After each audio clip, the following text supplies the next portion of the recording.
Shall we play a game? Why, yes, I believe we shall. Oh, I got a live one here.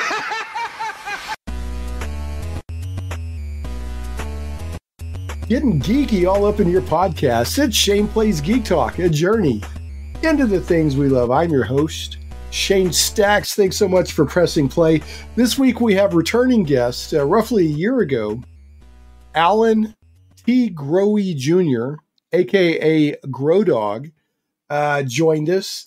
And we talked about many things, including Osric, which is a not open source. What am I? Old school retro clone. It is open OSR source, kind of. Yeah, it's open source. OSR, a version of basically AD&D, and it helped kick off. It contributed to the overall OSR movement that we know.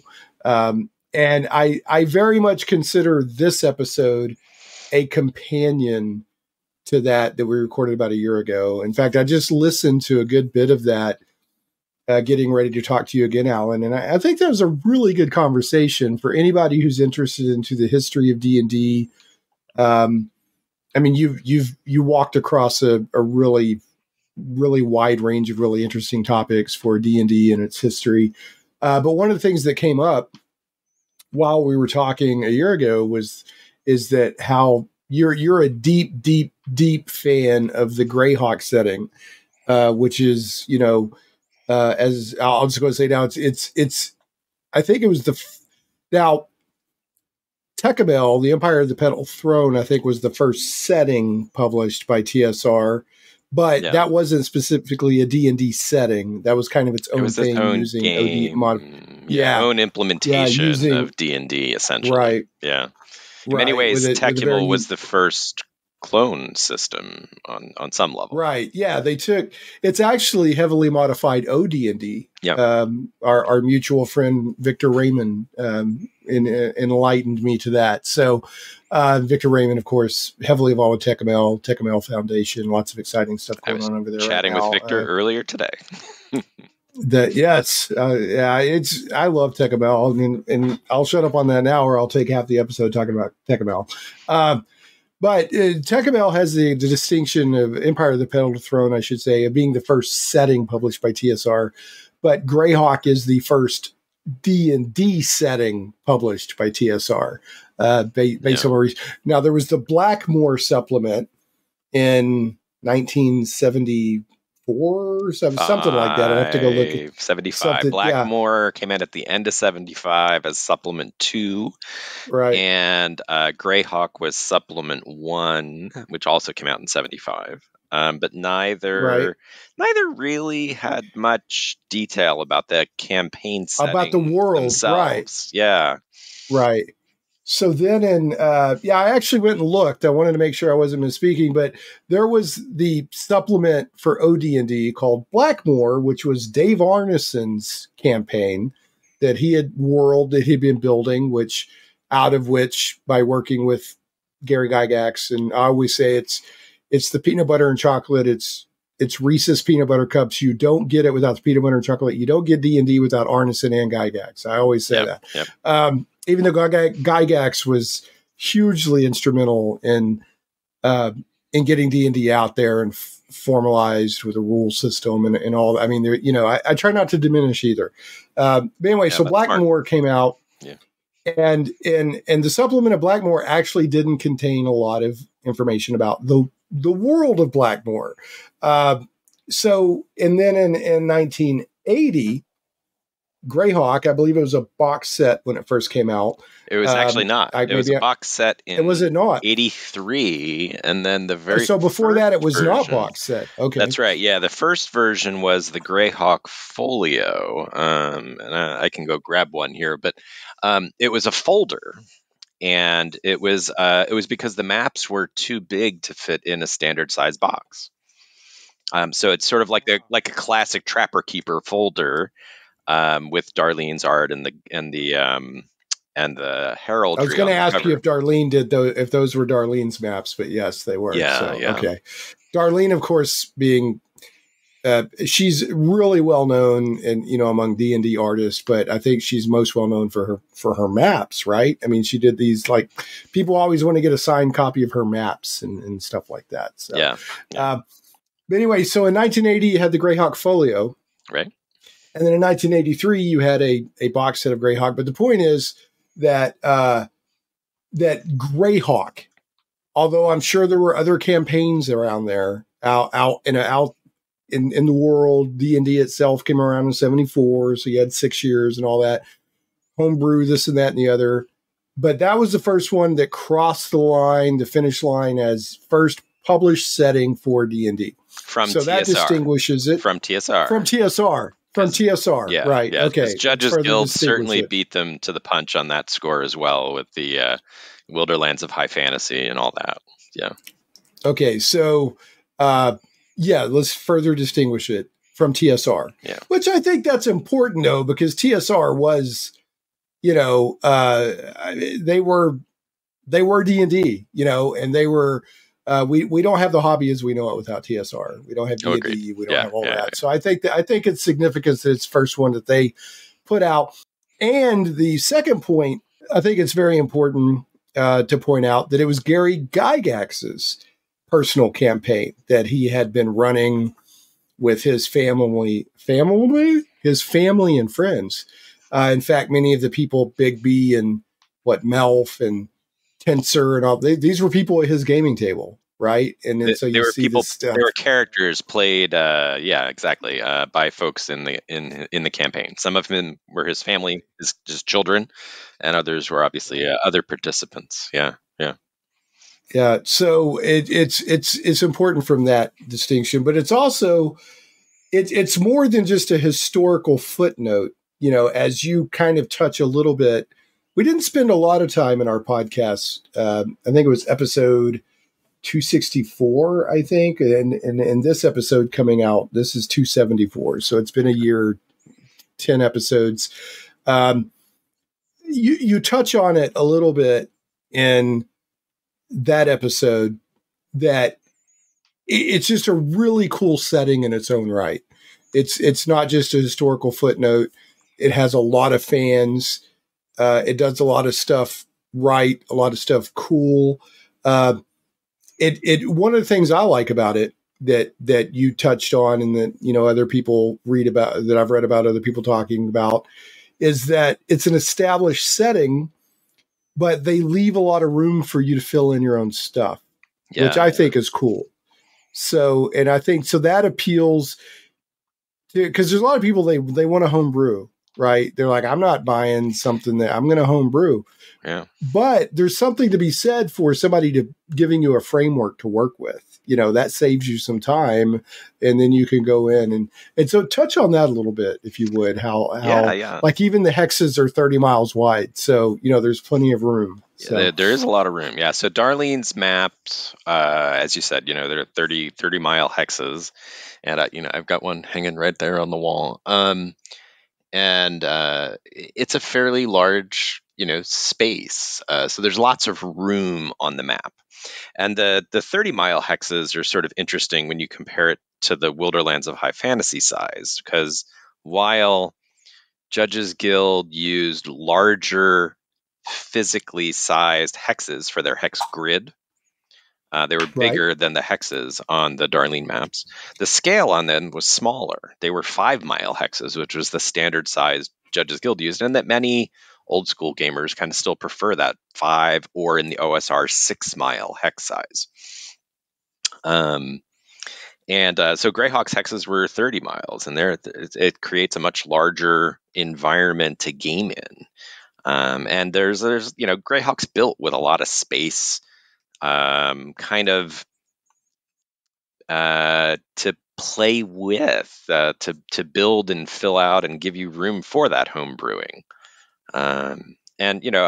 Wizards, when they did their research for 3rd edition and they did that big marketing study at the late 1990s, they said, about half of D&D players prefer to homebrew. And then the other half prefer, various settings and stuff like that.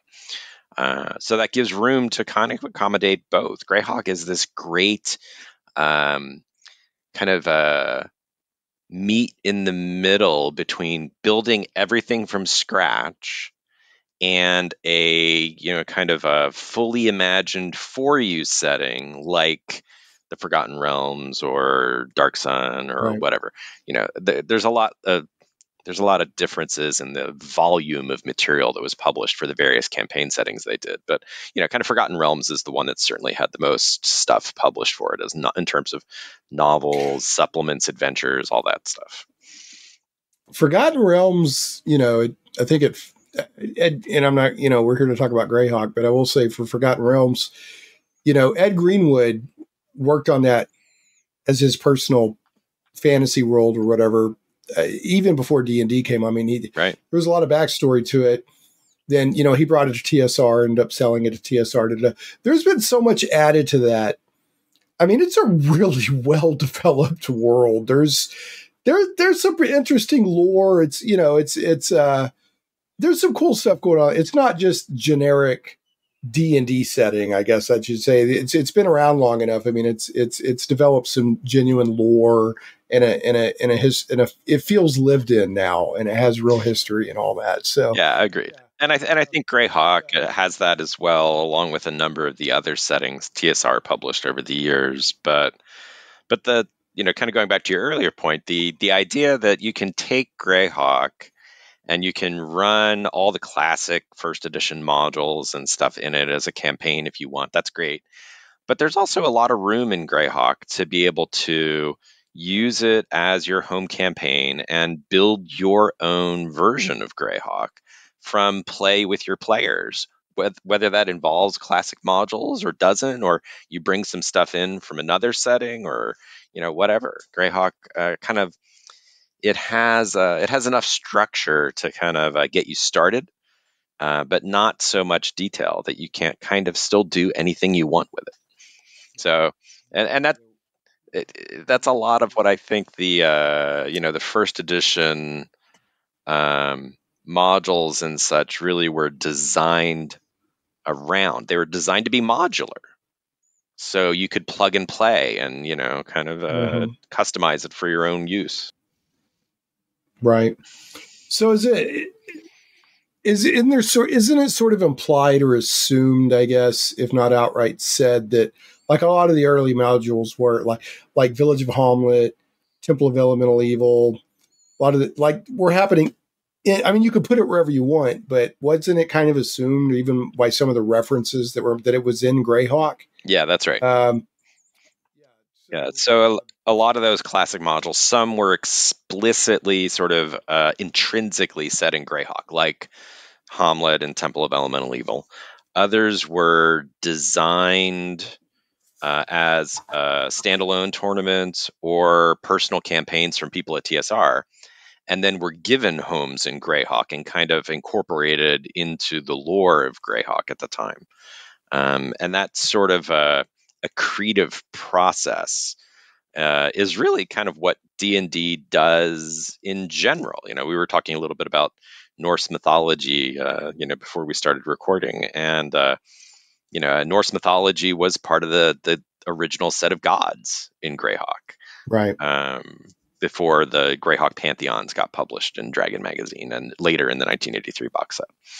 So that it's kind of just part and parcel with the game. You kind of pull the parts of fantasy or mythology that you like in and kind of run with them. So I'm trying to think some of the Greyhawk pantheon. I know there's St. Cuthbert. Who else do we have in the Greyhawk pantheons? Can you think of me off the top of your head? Yeah, so like in this kind of the scope of the Temple of Elemental Evil, you've got St. Cuthbert as the force of good who helped to shut down and destroy the Temple of Elemental Evil, which is why it's ruined in the adventure when you're exploring it. And then supporting the temple were two forces of evil. One was Eaz the Old, who has his own land. So he's sort of kind of your Greyhawk equivalent of Sauron in some way. And then Eaz's partner was the demoness Zugtmoy, demon queen of fungi. And together they concocted the cult of elemental evil, which then formed the basis for all the bad guys in those modules. And Zuktmoy is now firmly in the group of demon lords in the Forgotten Realms. Yes. Yeah. Yes. So, and there's planes hopping. There are various characters and deities that planes hop. So. Yeah, and Iaz himself has demonic heritage. In the original publication for him, it wasn't necessarily defined explicitly by Gary who Iaz's parents were, but in the novels that he wrote for Gord the Rogue, it became revealed that Iaz's father was the demon lord Grotst, and his mother was Igwilv. So lots of demons running around on Greyhawk. You're just rattling this stuff off without even looking it up, man. You're like a walking record of Greyhawk. So, but yeah, I remember the first time I ever heard Greyhawk mentioned, I was pretty young. There was, so I lived on an Air Force base for a while as a kid, and we lived in duplexes. If, the enlisted housing was duplexes. So you had one house split into two, and, you had people on either side. And there was this guy, a teenager that lived next door, and he had this, those old T-shirts from like the 70s and the 80s that it was just like letters that you ironed on. It wasn't cool design or anything. It said a D&D fanatic. And I spent a long time puzzling out, does that mean a D&D fanatic? Or advanced D&D fanatic? I never could. In my head, I was always trying to figure out what he was trying to say. But anyway, I think it was a D&D fanatic, if memory serves. But I spent way too much brain power trying to puzzle through that shirt. But at some time, I was over at their duplex, their side of the house, and he is one of those guys that was all ate up with D&D in high school. I mean, it was his whole life, Right. And I think he was the first person to ever tell me about the deck of many things and all that. But he told me, he goes, no. He goes, where does D&D happen? I was like, well, it's just fantasy world, And he goes, no, it's in Greyhawk, man. And he was telling me about Greyhawk and all this stuff. And I was like, whoa. And that just sounded so crazy to me that D&D had an actual world, the name of the world and all that. I mean, that shows you how long ago that was. So that was my, I guess, if you could call it, introduction to Greyhawk. That's great. That, no, man, that's where D&D happens, man. And this guy was like, what was that? The dude from Stranger Things, the Hellfire Club t-shirt guy. Yeah. I mean, he was like that, man. So that's great. That was the first time I ever heard of Greyhawk, and I was like, oh. And then over the years, of course, I've come to know it more and more. I've never played a campaign in Greyhawk, other than adventures that are basically already there. But how would you describe the feel of Greyhawk? Right? Yeah. So Greyhawk's interesting. I think you can, on the one hand, you can play anything in Greyhawk and make it Greyhawk. So you can take your favorite adventure from the Forgotten Realms and kind of give it a home in Greyhawk that fits. You can file the serial numbers off and change the gods and whatever, and it'll work. You can homebrew your stuff in it, obviously as well, and I think that talks to that flexibility in the setting, which is, I think, so it's one of the things that really makes it so appealing to me. But there's also a lot that you can do in terms of leveraging sort of the original lore of the game in Greyhawk. So your friend wasn't wrong in that Greyhawk is sort of the world of D&D in many ways. Right. And it was that way even before the folio was published in 1980s. So elements of what we know as published Greyhawk show up and are described in part in the OD&D box set when they talk about Castle Greyhawk and the different levels and examples of traps you can encounter in play, or tricks that the DM might devise for the players. And then also in Dragon Magazine, there were a lot bits and pieces of lore revealed about Greyhawk over the years.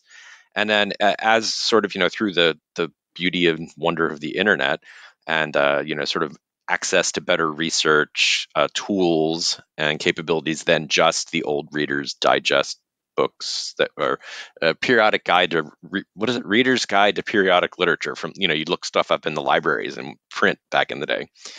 They weren't indexing old war games and stuff.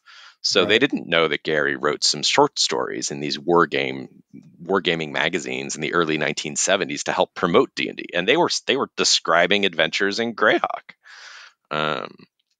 So the lore of kind of Greyhawk in many ways is the lore of D&D. The artifacts and relics that were first introduced in Eldritch Wizardry in 1976 in Supplement 3 are described in the Dungeon Master's Guide. And in some cases, there's like extra information that's different between what's in Eldritch Wizardry and what's in the Dungeon Master's Guide. So in the Dungeon Master's Guide, describing the Codex of the Infinite Planes, how it was lost at the sinking of the Isles of Woe beneath the waves of the Nur Dive, the Lake of Unknown Depths. That's all core Greyhawk lore. But we didn't know it was Greyhawk, other than sometimes where Gary would say, "Hey, see the World of Greyhawk setting," which hadn't been published yet, but was coming. So I think I lost the thread of what your question was, actually. Well, I'll just say, like, what is it? Well, my question is, what do we? How would you describe the tone or feel of the setting? But I want to back up a little bit and touch on something you just brought up. So, were you anticipating Greyhawk? Were you like, oh, they're teasing this Greyhawk sitting, I can't wait to? No. I mean, was this something that the gaming? Do you think the gaming community, the D&D community, was it something they were really looking forward to, or is it just something that? Yeah, I think they did a good job, sort of inside. It's really hard to imagine the smallness of the role-playing game market in the 1970s compared to what it is now, and the sort of lack of awareness, in particular before the big disappearance publicity thing with Egbert getting in the steam tunnels and all that stuff. So D&D was certainly growing by the time they were publishing Greyhawk, but it had not yet quite become D&D had not become ubiquitous the way it is now. So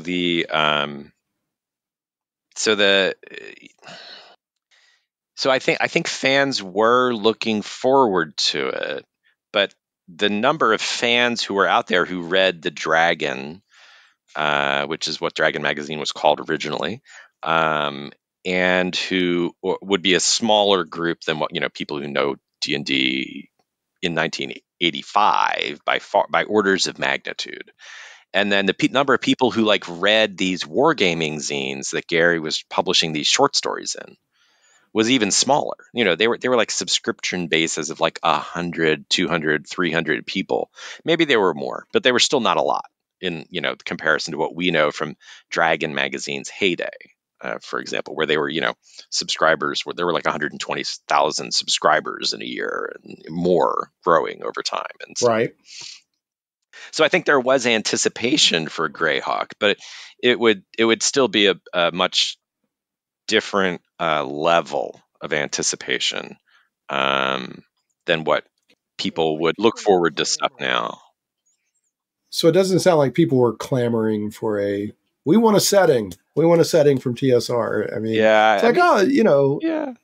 I think that's fair. Yeah, I mean that's certainly my impression. Now, take that with a grain of salt, because I started playing D&D in 1977. I was 7 years old.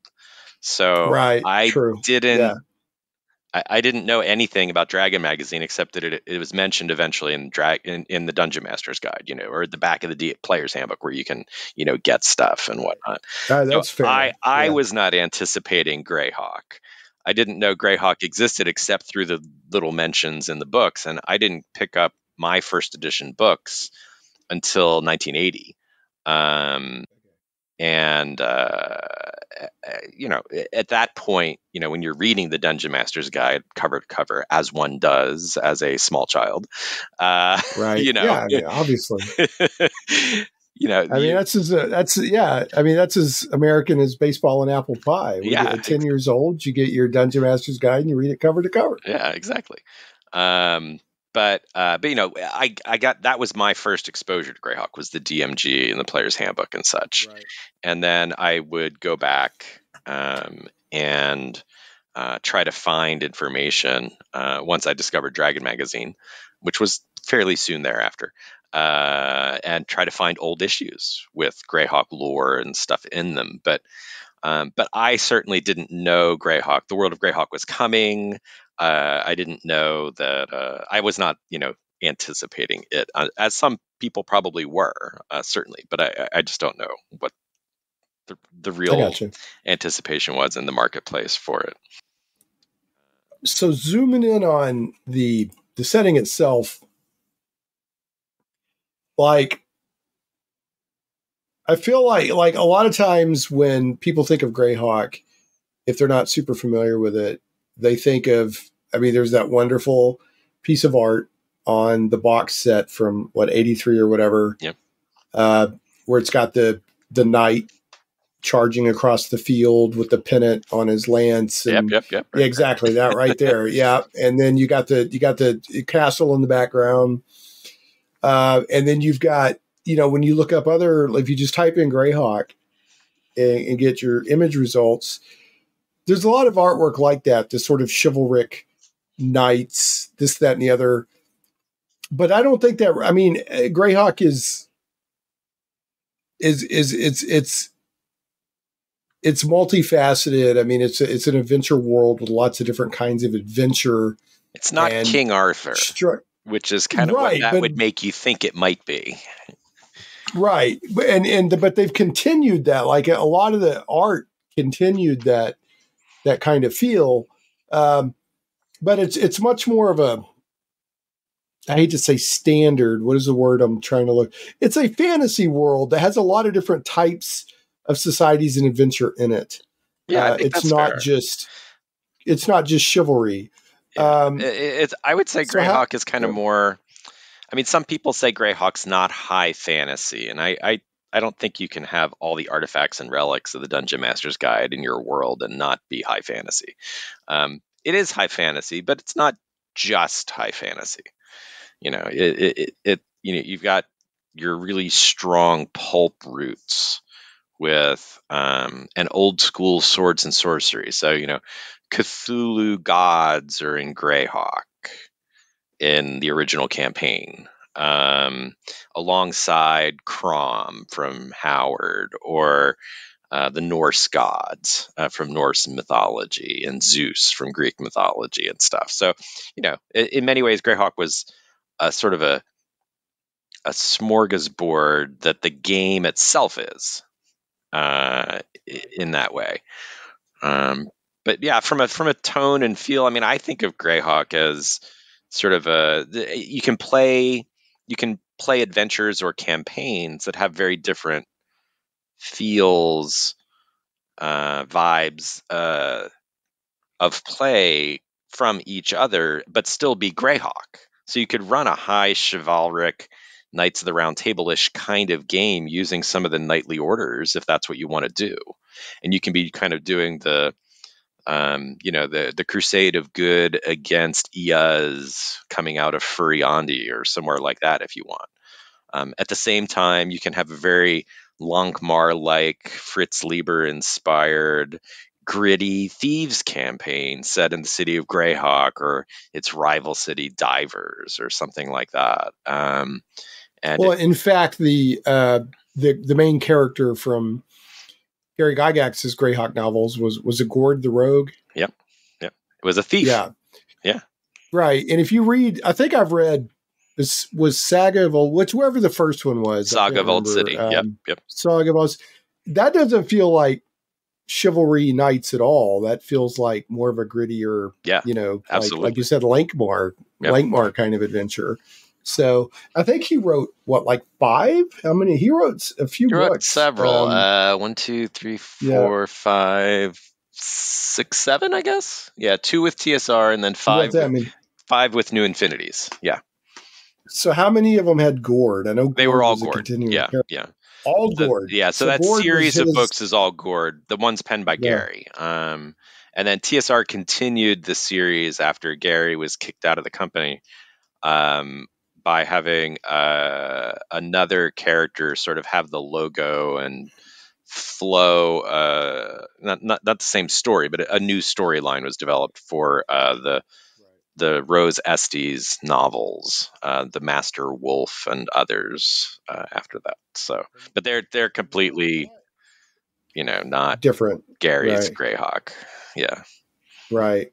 And then they did Greyhawk Classic, where they had people novelize classic adventures like White Plume Mountain. Yeah, and Tomb of the Paul Kidd ones are very good. Yeah, they did Tomb of Horrors. They did Temple of Elemental Evil. They did Against the Giants, Keep on the Borderlands. Against the Giants, yeah.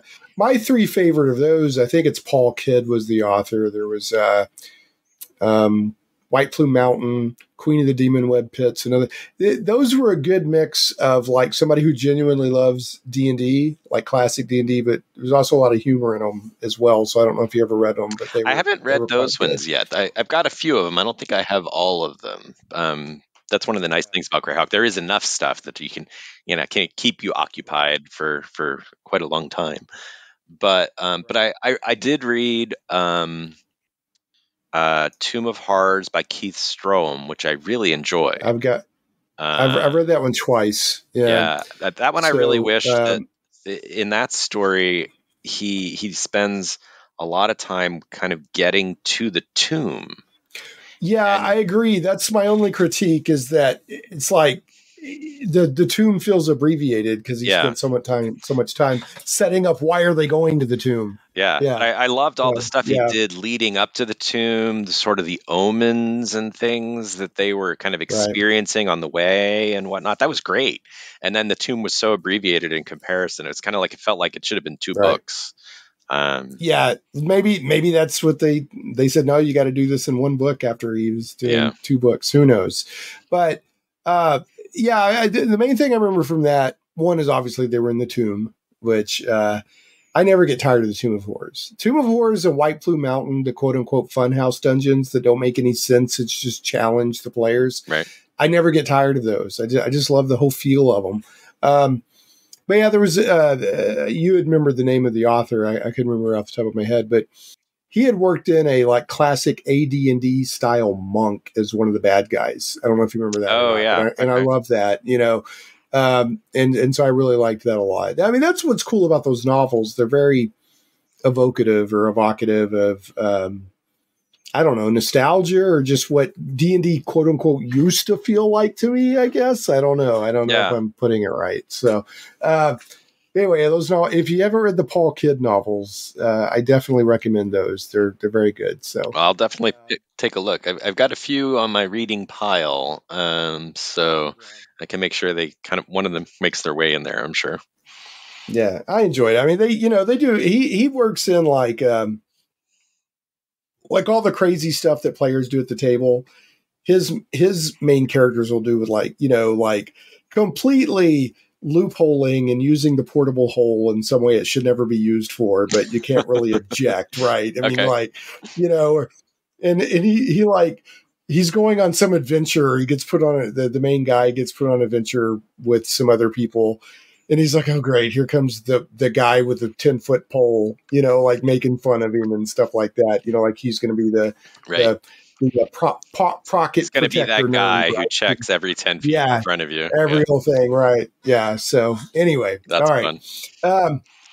So anyway, moving on. Yeah, that was kind of one of the things I wanted to get across, because until I really look into Greyhawk, I would have just assumed it was King Arthur type fantasy, because of that.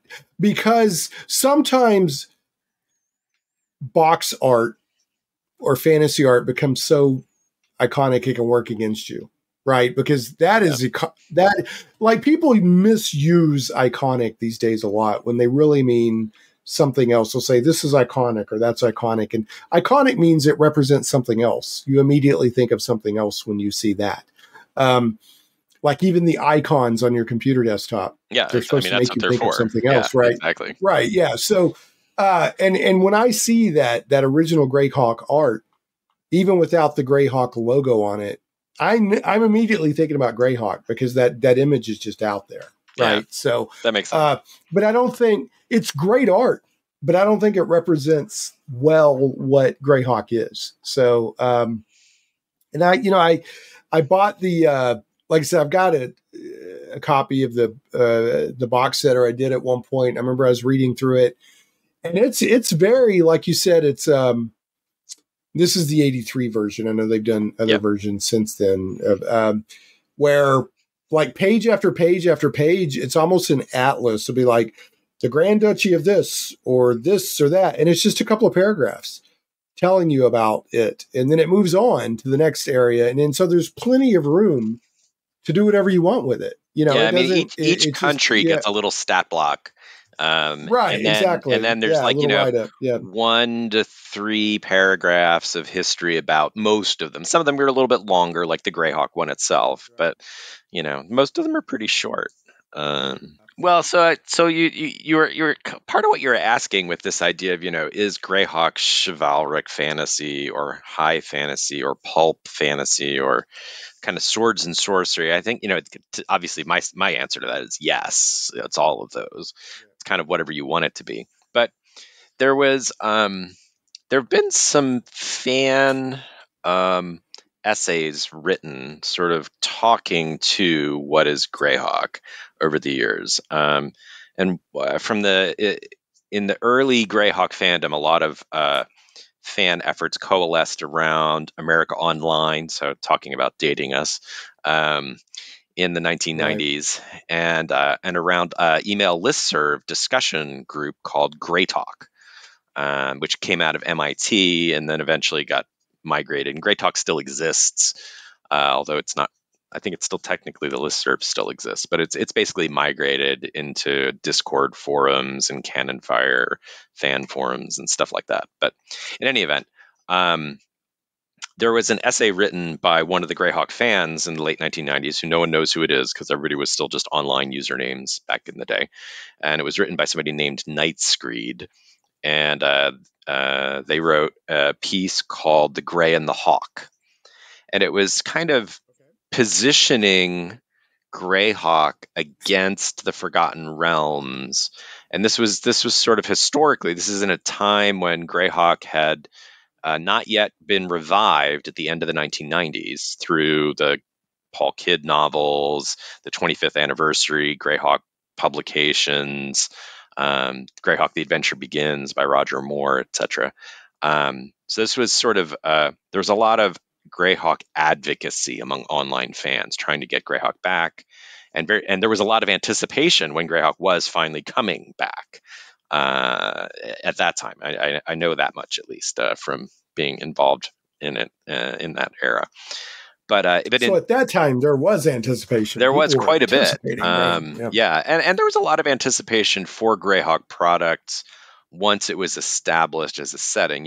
Temple of Elemental Evil was intended to come out in like 1980 or 1981, and it didn't come out till 1985. So there was a lot of pent-up demand for the Temple of Elemental Evil, which was originally supposed to be T2, the sequel to the Village of Hamlet. And then when it was published finally, it was T1 through 4, the big super module. So I have to, just because I don't want to forget to ask later, and I know you're talking about a moment in time when Greyhawk was kind of coming back. Temple of Elemental Evil is held up as one of the big Ding Dong Daddy modules of D&D, not quite to the level of Tomb of Horrors or something like that, but certainly well known, well regarded, well remembered, referenced a lot. Do you feel that it lived up to the, when it came out, or were you still too kind of too young to know what the expectation was versus what got delivered? Well, I think I was, let's see, it came out in 85. So I was, 15, 16.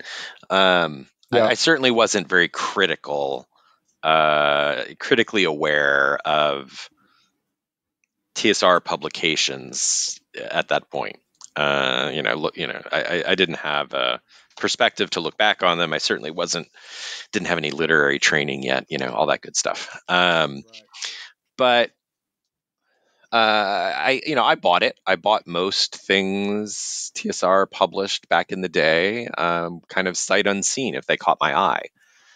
Even then, though, it was still a matter of, what was carried by your friendly local game store, or what did you read about in Dragon Magazine if you were a subscriber? Because they still didn't. See, I didn't even have a game store back then. Yeah, I didn't even have a game store back then. I had Walden books, but if you were on a base, a lot of PXs carried D&D stuff. Yeah, but yeah, Walden, book trade, Walden Books, B. Dalton, KB Toy and Hobby. These were sort of the bread and butter stuff. But I had a local bookstore that I would order my copies of D&D books and stuff through, mostly Cherry Hill Books in Cherry Hill, New Jersey, which was I could bike to the mall and get there. Yeah. And that was how I got my D&D fix. That's on my how you got newspaper your stuff. Route money. Yeah. But I bought Temple of Elemental Evil, and I enjoyed it. It at the time, I don't think it stands up in the way that the other classic modules do today. Okay. It was still a pretty ambitious story, though. I mean, you had the 4 different factions and this and that and the other, and then I think it was a great set of ideas. It just was kind of the execution just wasn't, I think, what it could have been. Like, if you could remake Temple of Elemental Evil today, knowing they did do Return, I think. Yeah, and that's a kind of a separate beast too. I mean, again, interesting stuff in that too, but not the original. But there's been so much done in the OSR around faction-based play, and while that's all present in Temple of Elemental Evil, there is nothing in the notes for the Dungeon Master that kind of tells you how to run faction-based play and make it come alive at the table.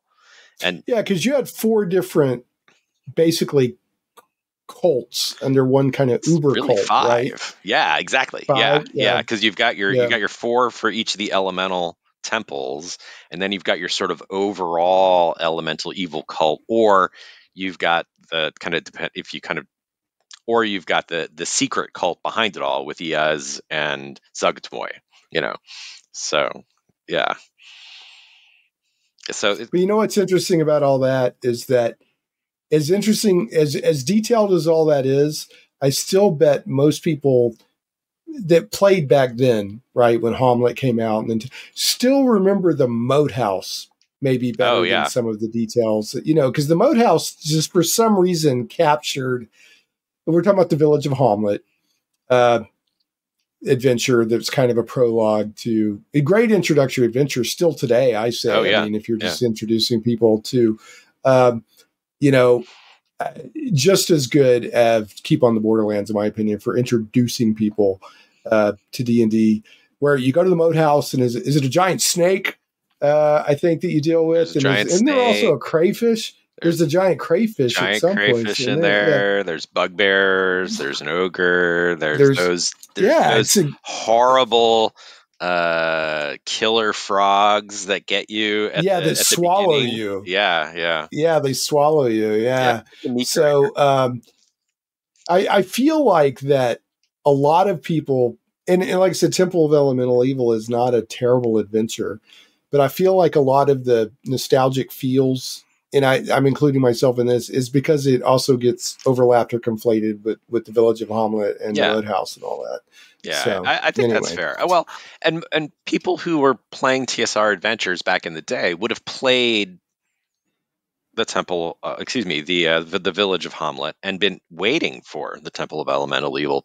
Right, exactly. It anticipated, right? Yeah, but it never appeared. I mean, that takes 6 years for it to appear. So that's crazy. And that is a long time in gamer time. I mean, yes, you're already. That's like let's say you had a whole new edition go by in the modern era in 6 years. Well, exactly. So let's say just some math or whatever. Let's say you're 14, you play Village of Hamlet.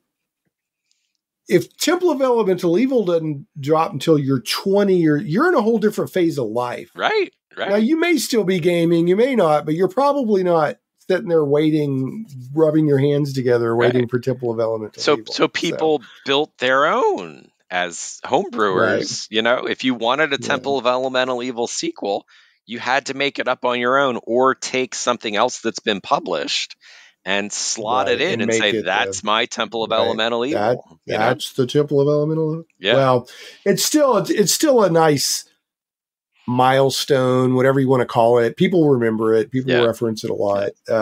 Did you ever play the computer version from Troika? I did not. No, I don't play a lot of computer games. I play a few, but not too many. Well, I'll just throw it out there. So the game, when it first came out, was pretty bug ridden. Right. But it's because they were trying to do all the math that D&D can do. Right. And that is hard. I mean, there's so much math, and they were trying to meet a deadline, whatever. And they were trying to put extra stuff in there, like having the frogs swallow you. Right. And all this extra. And they were like, if you could do it tabletop, you could do it in the computer. And that's hard. That's really hard. With all the rules interactions. But the modding community, really, you'll like the name of this. It's called the Circle of 8 mod. And it fixed so many of the bugs. And then I think they added the Village of Nulb, which wasn't originally in there, and stuff like that. And it's a lot of fun to play. Now, here's the thing. They tried to adapt the module, but they didn't put an overarching story on it to pull the characters through. They were just like, they'll just play it like they're playing the module. Right. And that kind of hurt them a little bit, because there's people who aren't tabletop role players that are going to buy the game, and like they want a narrative to pull them along. Right. But if you could Where's do my cutscene telling me what to do next? Right. Yeah, exactly. Where's my little map that has all the points marked on it with an exclamation point? Yeah. But if you want like a pretty good experience of a module translated to the computer, if it's in the module, it's in the computer game. Cool. Right. You just may not know why you're there doing it. You've got to, there's a little bit of narrative, but it's very narrative light. It's more like, we're going to adapt this module and you can have fun playing it.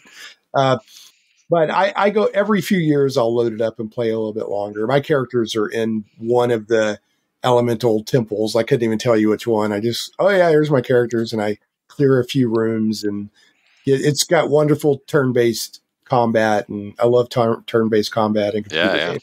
So anyway, one of the few computer games I've really enjoyed back in the day was a game called Siege, which was turn-based fantasy warfare.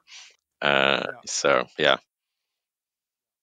speaking, I know we're not talking about Birthright, but was Birthright not the D&D setting or game that was kind of large-scale armies and stuff? That kind of turn-based tactical? They might have. I know Birthright was kind of focused a little bit on sort of players at the domain level of play as name level characters running countries and baronies and stuff like that. Getting into that. I assume that would theoretically also include, large scale warfare and things like that. But I don't know. I never played Birthright. Yeah.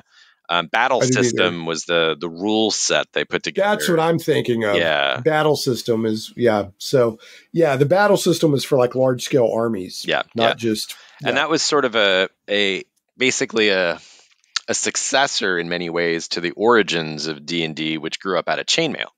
And then chainmail sort of had its own clone as the last supplement for OD&D, Swords and Spells, which was sort of taking chainmail's mass combat rules and sort of integrating it more tightly into what was then OD&D. But I never played Birthright. Yeah. Yeah, I never played it either, but I mean, I know it kind of hovers around on my memory just because I've read about it and seen looked at the box and all that stuff. So what was the Gazetteer? Uh-huh. Why am I having a hard time saying this? The Gazetteer. Yeah.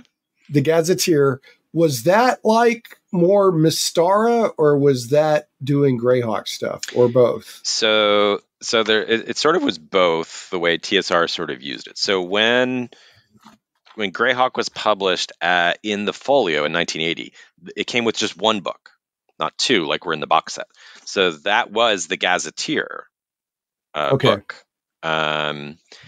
And that was your descriptor of Greyhawk, and it was, obviously substantially less information than was in the box set later. So the Gazetteer is you're basically, it's a 32-page module size book, so it's pretty slim. When Greyhawk was republished and expanded with the box set, it got broken up into two books. The Gazetteer content mostly went into the guide, which is the 80-page book. And then there was additional material added to it for the gods of Greyhawk and stuff like that. And then the second book that was published was the Glassography, which kind of has all the encounter tables in it, the weather in the world of Greyhawk information, data around the rulers, stats for the gods, things like that, kind of more DM-ish stuff in many ways. And that was, I think, a 48-page book, but my Gazetteer doesn't seem to be right at hand, but I think it was 48-ish anyway. So there's quite a bit more material in the box set later. And then Mystara took the term Gazetteer, and then when they were building out what was formerly known as the known world in the X1 adventures, and which first detailed the wilderness of the known world setting, which was all work that was out of Lawrence Schick and Tom Moldvay's homebrew campaign for D&D back in Akron, Ohio. The known world eventually got expanded later. It got a name, so it got called Mystara. And then they began to publish these Gazetteer modules, and they did at least 10 or 12, between 10 and 15 of them. That covered each country or region. They had some additional box sets, I think, for them in that era of that setting as well. So that was a really long answer about the word Gazetteer. Sorry. No, I mean, because there for a while, TSR was publishing almost a periodical called the Gazetteer or something, if I remember, or fairly routine. They had these Gazetteer installments or something, and it was almost like a travel guide. So I don't know. I think Bruce Hurd had a series of articles or adventures, and I don't remember which. It might have been both, in Dragon and or Dungeon, that were kind of travel log articles exploring Mystara. And I think, let me look it up, but I think that maybe those are what you're thinking of, because the Gazetteer adventures were sort of more, they were regional source books, and they were module, like, they had a cardstock cover, and they were written by a variety of different people. But you might be thinking of the I think that's what I'm thinking of. The pieces by Bruce. Let me see what the Dragon Dex has to say, because if it's not in the Dragon Dex, then that means they were published in Dungeon. So this is one of the great things about living in this day and age, because somebody has put together a comprehensive index of all the content in Dragon Magazine, the Dragon Dex, and you can go out and just kind of look for it by a variety of different sets of metadata. In this case, I'm just looking to see what Bruce Hurd wrote in Dragon. So he had the Known World Grimoire, series of articles, and then the Voyage of the Princess arc, which was, I think, a travelogue series also. So it could be either of those maybe that are what you're thinking of. Yeah, probably. Thanks for the distinction. All right, so it's kind of here. I was kind of looking at Greyhawk's Wikipedia page because Wikipedia is can never be wrong or anything like that, and we must consult it like an oracle. Do you ever watch Fraggle Rock when they'd go talk to the trash heap? Fraggle Rock was awesome. Yeah, the great and mighty trash heap. So it was talking about. I thought that this might be, I don't know, kind of helpful, talking about what the tone of Greyhawk was. And it was kind of getting to Gygax's. Yeah. So Gygax's goal with Greyhawk, and I'm reading this word for word from Wikipedia. So take it with a grain of salt. It says Gygax set out to create a fractious, talking about factions and this and that, but fractious, it's a world at war with itself in many ways, where chaos and evil were in the ascendant and courageous champions would be needed.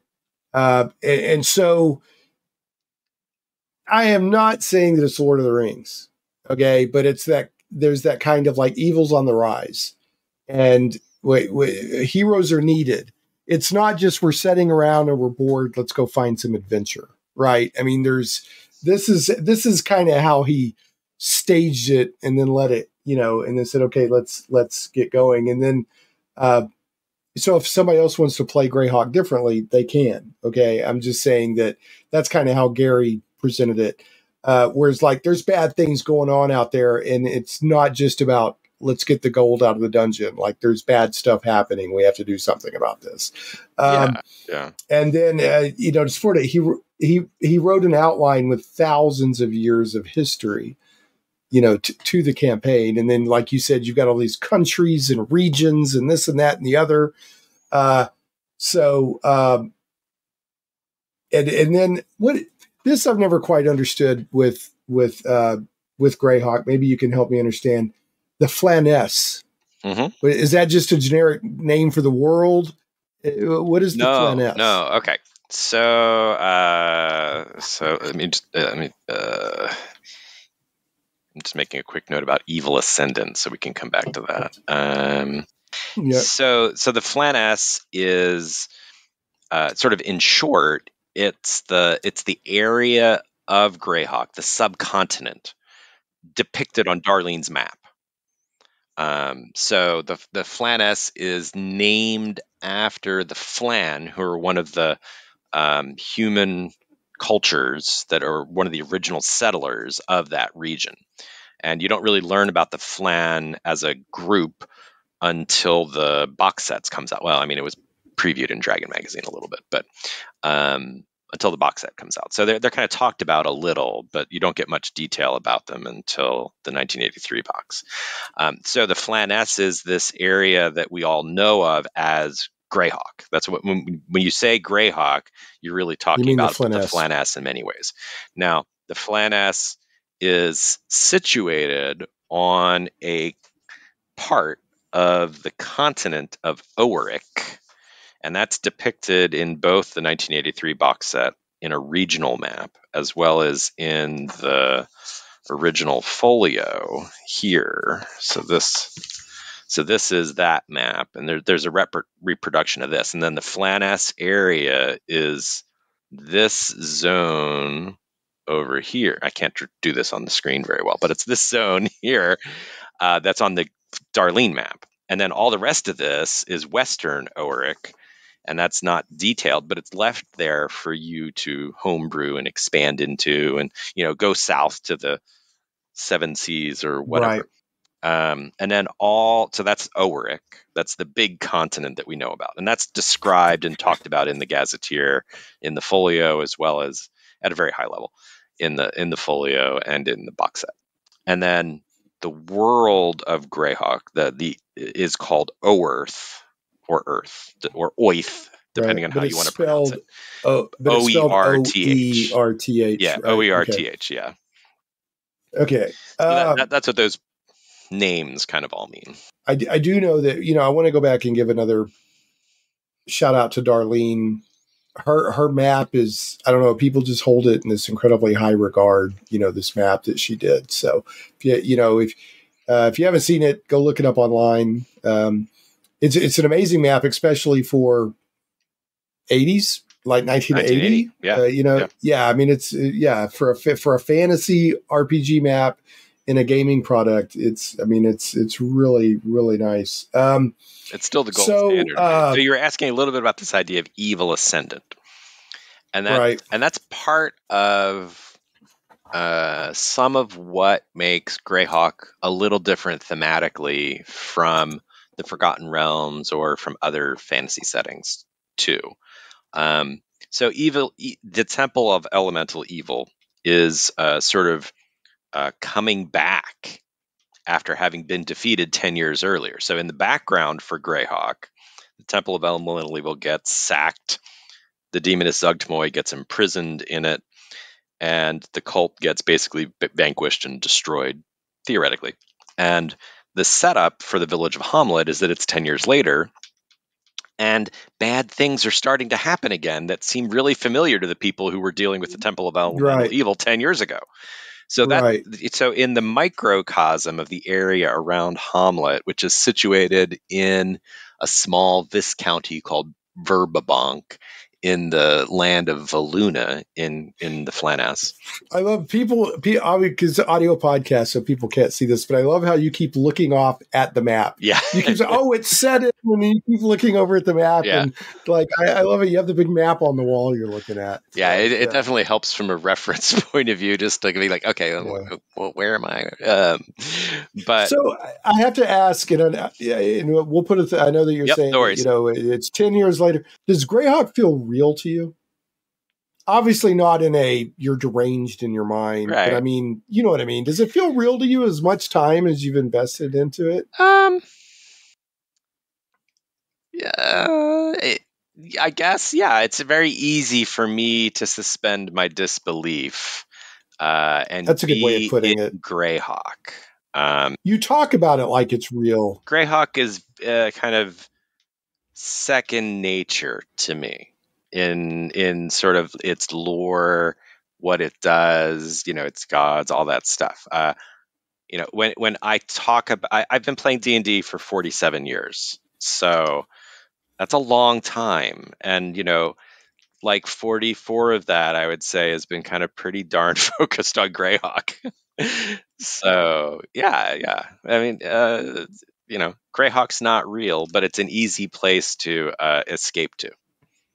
Right. Oh, that's fair enough. So. Just the way you'll casually admit like this and that and the other, and I mean, it's obviously just like you said, second nature. It's almost second nature to you. Yeah, and part of one of the things I love about Greyhawk as a kid, and I still enjoy now, is that research into the lore, and it's that when I was little, it was actually tracking down an old Dragon magazine that had a Greyhawk article in it, like Dragon number 37, for the first time, and getting to read the army composition of Lord Robilar and Iraq's cousin and Mordenkainen and Bigby, and stuff. And you're like, oh, wow. So Bigby took off and went somewhere off to the west. Well, I didn't know that. Where did he go? And that really, in many ways, kind of led to my career as a knowledge manager. I do high-tech knowledge management stuff for my day job, and this is part and parcel of that. I could easily have become, a Kabbalistic researcher or something like that too, I'm sure. But I turned into a Greyhawk nerd. Do you think, have you ever, I mean, you're definitely, one of the reasons I wanted to do this was because, I mean, I've never been anybody that was as big of a Greyhawk fan as you are. Are there other people out there that you feel that are even deeper in the fandom of Greyhawk than you are? Yeah, totally. Wow. Okay. So there's there's people who Greyhawk fans are very eclectic, and because of the publishing history of Greyhawk, there are fans who are sort of diehard first edition Greyhawk fans, and they don't like later edition. And there's fans who came to Greyhawk in the Living Greyhawk era during third edition when it was huge. The biggest living campaign run by Wizards of the Coast was Living Greyhawk. So by living campaign, is that one of those where individual like Living City, Living Forgotten Realms, all that? Yeah. And what they do affects the setting, yeah, right? Exactly. Yep. Yeah. Okay. Yeah. So there were thousands and thousands of people who got introduced to Greyhawk through third edition because third edition was so popular as a platform, both through Living Greyhawk as well as through Greyhawk being the core setting in the game again for the first time in. Was it? I didn't remember that. Yeah. So I didn't remember that Greyhawk was third edition's core setting. Yeah. So when the gods are kind of offered and described in the player's handbook, the gods are Greyhawk gods. Like St. Cuthbert, et cetera, and Weejoss, and the rest. Yeah. Okay. I mean, maybe Weejoss wasn't in the player's handbook, but anyway. Yeah. So the point was, it was the core. Yeah. I did not remember that. I mean, I played third edition quite a bit, but I just don't. It seems new, but that was what, 20 years ago? When did it still 2000. Feels new to me? Yeah, 25 years ago. It still it quote unquote feels new to me, but man, it's been a while. Yeah, we've got all these gray hairs that tell us. Yeah, right. Otherwise, what was the core setting for fourth edition? Did they go back to Forgotten Realms? I think they did. I didn't play fourth edition, so I don't know. I didn't either. Yeah, that's the one edition I didn't play. And I didn't really play second edition. I played first, third, and I played a little bit of fifth now with Henry. Yeah, but no, Wizards of the Coast is all in on Forgotten Realms now. I mean, and they have been since. Yeah, they are all in. I mean, they're trying to. Yeah. They are. I mean, they're trying to, and they've done this to some extent for a long time, even under TSR.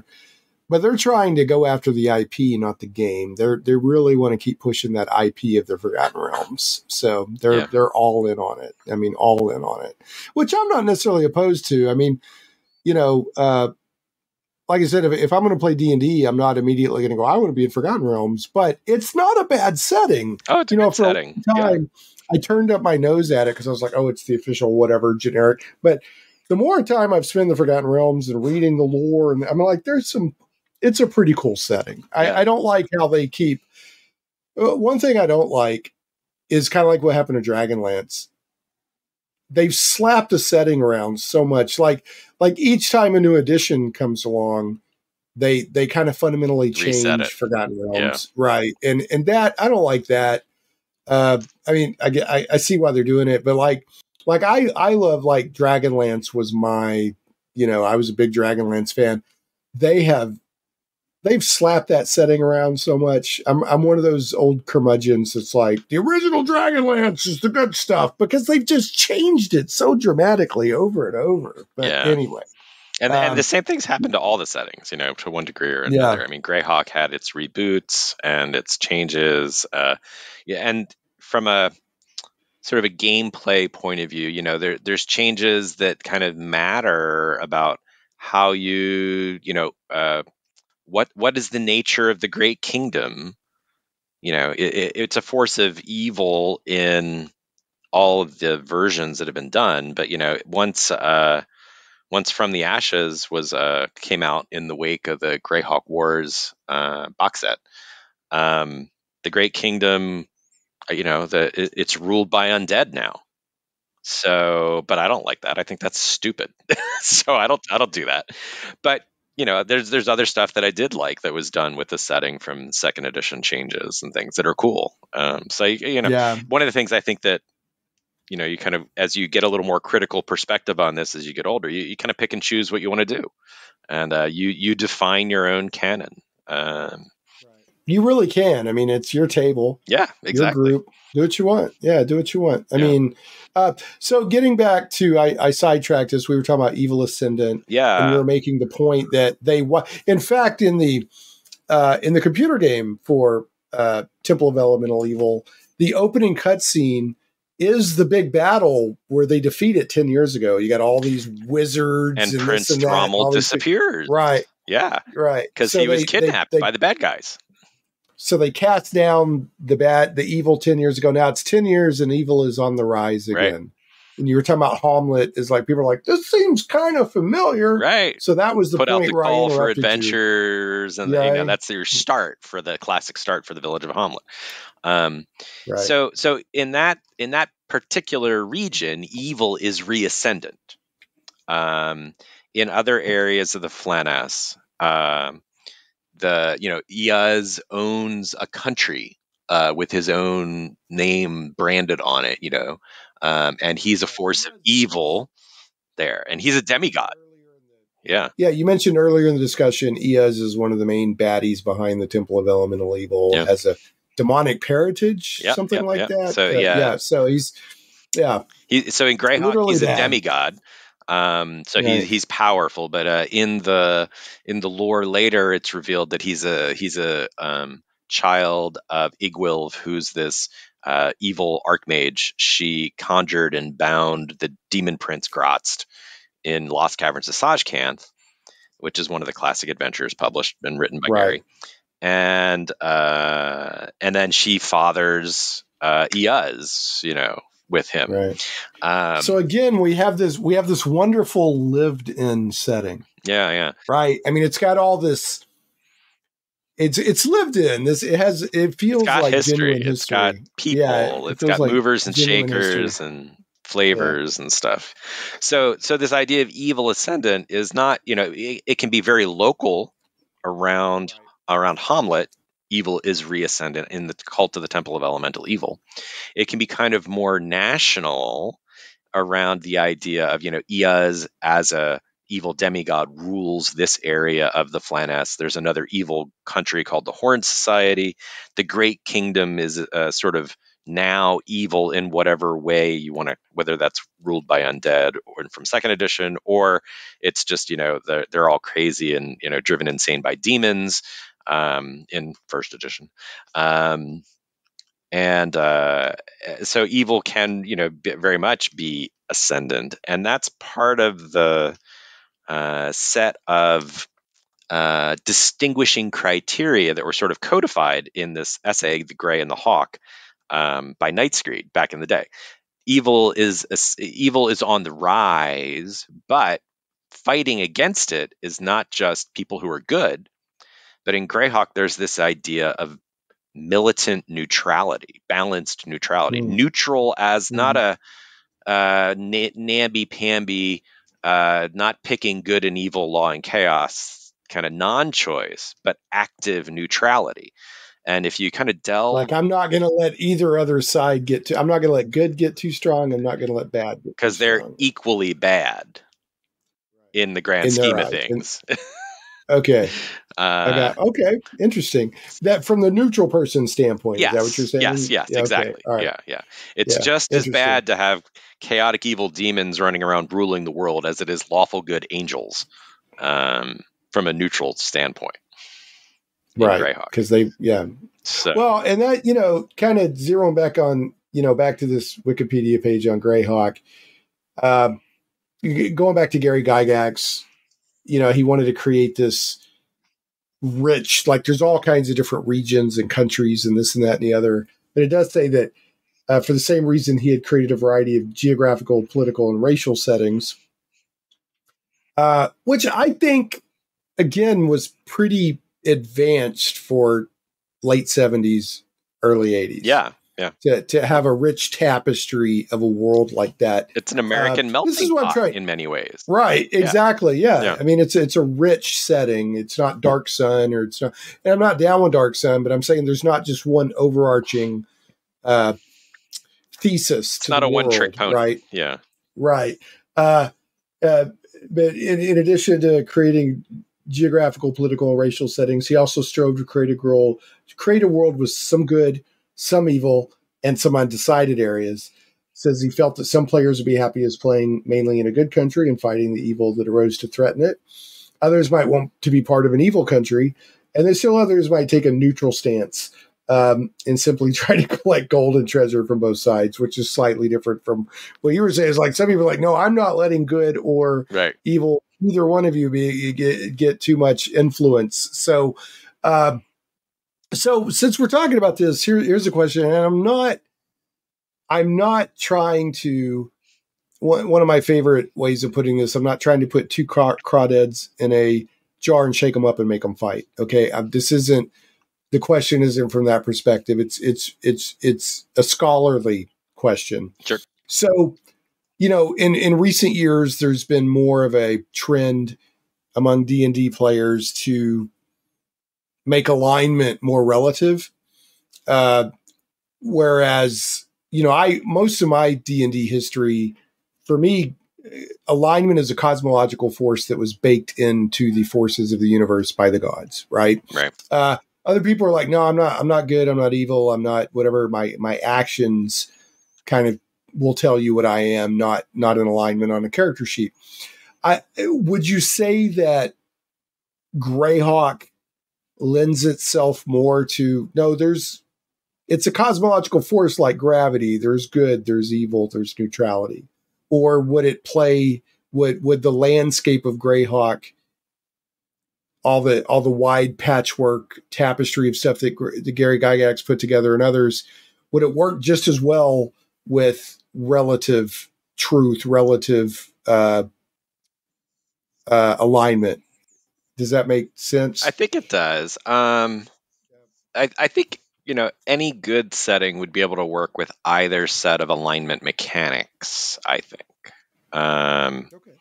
So in the sort of Michael Moorcockian multiversal law versus chaos, which is sort of what alignment grew out of, along with Paul Anderson. It started that way, right? Yeah, right. And then it got layers of detail added to it over time. So you go from the three versions of alignment in OD&D to a 5-point alignment system, where you get law and chaos, good and evil and neutral cross mixed, and that was Holmes did that, and that's right? Holmes and Holmes the Monster Manual. Yeah. So you've got lawful good, chaotic evil, lawful evil, chaotic good, and you've got neutral, and then you've got some little bit of gradation of flavor on alignment across that in Holmes and the Monster Manual when it's first published. And then with the Player's Handbook, you get the full 9-point alignment system for lawful good, lawful evil, lawful neutral, et cetera, down the line. But I've always been extremely comfortable with that system. Yeah. Not everybody is. So yeah. And then there's even gradations of that as you start to see the development of the multiverse for D&D and the Great Wheel, where you get planar descriptions that kind of give you an idea of what that alignment system is supposed to kind of mean when you talk about judging a player character's actions on an alignment graph, like Gary kind of described it in some of the articles in Dragons. So when you look at the description for a place like Gehenna, which is an evil plane next to hell, it's called the Nether Plane. Where did Gehenna go? 21. The furnaces of Gehenna are of lawful evil neutrals. It should actually be evil lawful neutrals, but that's neither here nor there. And when you look at something like Gladsheim, which is a chaotic plane close to chaotic good, it's the chaotic good neutrals. So you get even more gradation, and you see some of that in the gods alignments in the world of Greyhawk as well. Where the Ouijas is kind of described as lawful neutral in the original box set, but when Len Lakofka first publishes her information in Dragon Magazine in the Gods of the Sul Pantheons, she's described as lawful neutral (evil). Interesting. So Yeah, that adds it. Yeah. yeah, it allows for a lot more of a nuanced approach to alignment, which is, I think, part of what some of this idea of relative alignment is trying to get toward. Is somebody really purely good or purely evil in some ways, and beyond just sort of moral relativism, which is a different thing. Right. Yeah, I think it's saying relative truth. I think I said earlier something about relative truth, or saying that's not a good way to describe it. I'm not trying to get real world philosophy mixed in with the alignment system. I just didn't know. It sounded like maybe the alignment, the good, neutral, evil, was so fundamental to Greyhawk. I was just curious your thoughts. Like if you tried to take alignment out of it a little bit, do you think it would still have the same richness or whatever? And yeah, I think it would. But because I think sort of and it's gonna. Without an alignment, if you eliminate alignment from the game, and Rob Kuntz did not like alignment. There are people that do, and he didn't have alignment. Yeah. He didn't have a no alignment spell in his Calibran campaign, and he just kind of he ignored it basically completely. But that doesn't mean you can't have demons running around in the world, right? It just means that that one of the stats for them doesn't include the word chaotic evil. Right. Yeah. So, but you could probably assume that as a whole, they're probably not going to be up to good. But, yeah, exactly. So, you're still going to go out and do adventuring in whatever mode of adventuring your group prefers, whether that's going out and fighting evil creatures or championing a knightly cause or whatever. You just wouldn't have as much kind of labeling for it from that point of view. I think that's fair enough. It works all around. Yeah. Yeah. It's whatever each table wants, and if somebody out there is like, I don't like alignment, more power to you. Play the game. It's your table, your game, so, but as it is right now, alignment is still a, I guess, core mechanic of D&D. You can eject it if you want, but it's in there. My impression is that it's on its way out from the change. It is on its way out. That Wizards I think it's on making, its way along out. with the half races. I think they're going to be going away too. No more half elves, half orcs, half ogres, all that. Interesting. Was my impression. Yeah. So all right. Yeah. Well, we'll see. I used to be very reactionary on that. Now I'm like, well, we'll see. We'll see how it plays. You know?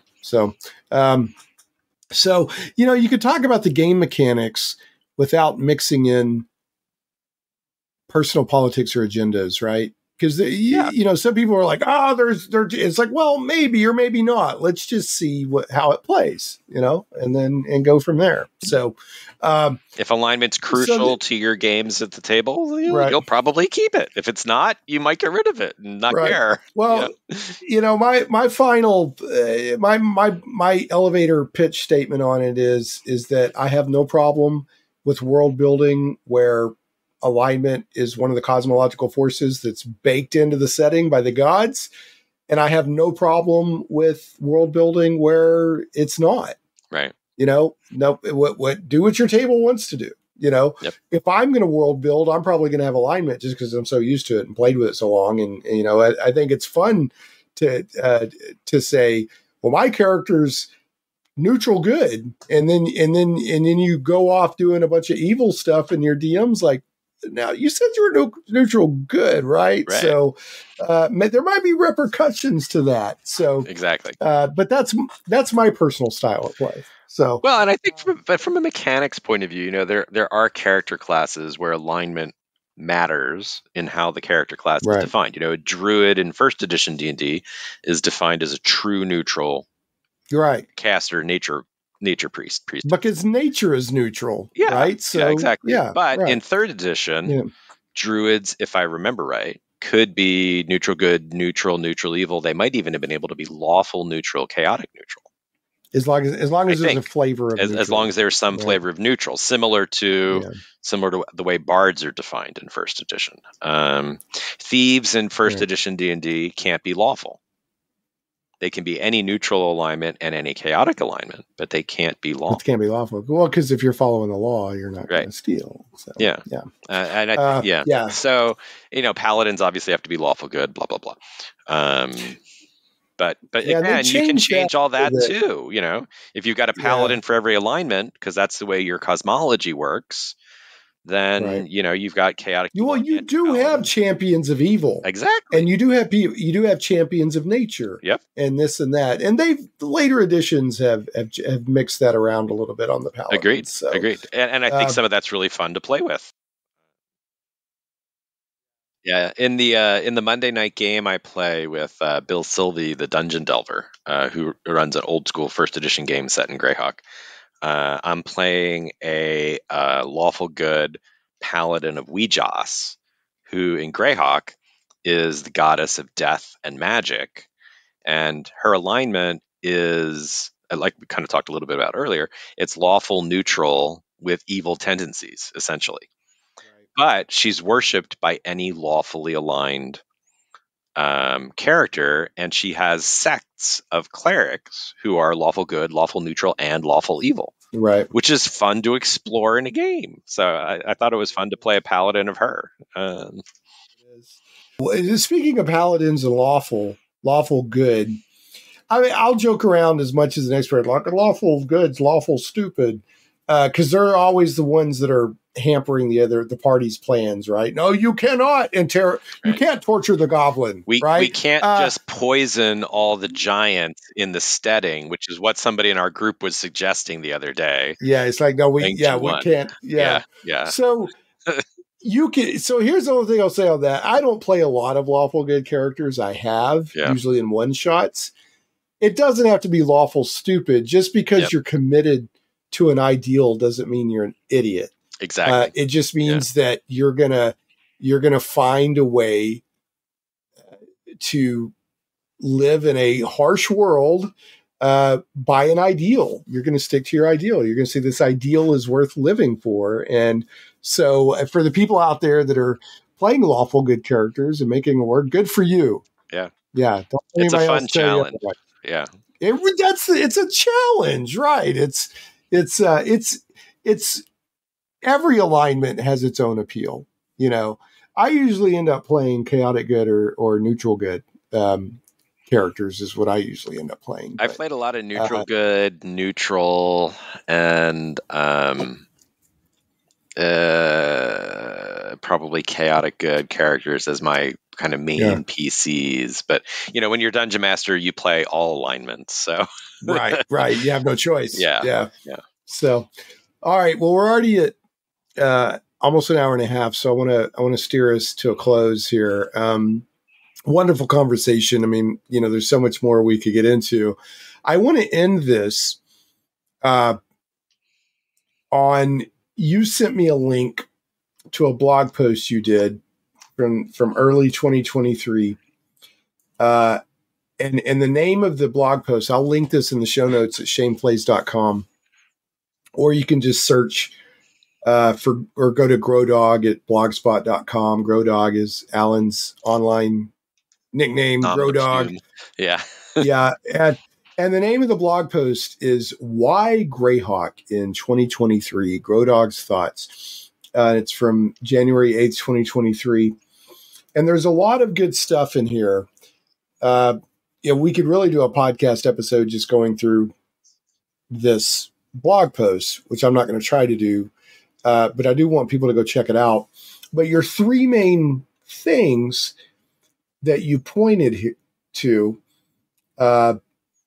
is that the three things that you love about Greyhawk are: one, Greyhawk can be a sandbox campaign setting, which I know we've already touched on that a little bit, but I really want to touch on that again. I think it's a strength of the setting that it's already there, but there's plenty of room for you to fill in a lot of blanks, or to create blanks to fill in. You say, hey, nobody detailed that 30 miles. I'm going to do that. Exactly. So, and then again, a lot of these descriptions of the countries, the duchies, or this or that, sometimes they're only 1 or 2 paragraphs long. There's plenty of room to go in there and do what you want. Now, if they say this kingdom is ruled by Eos, if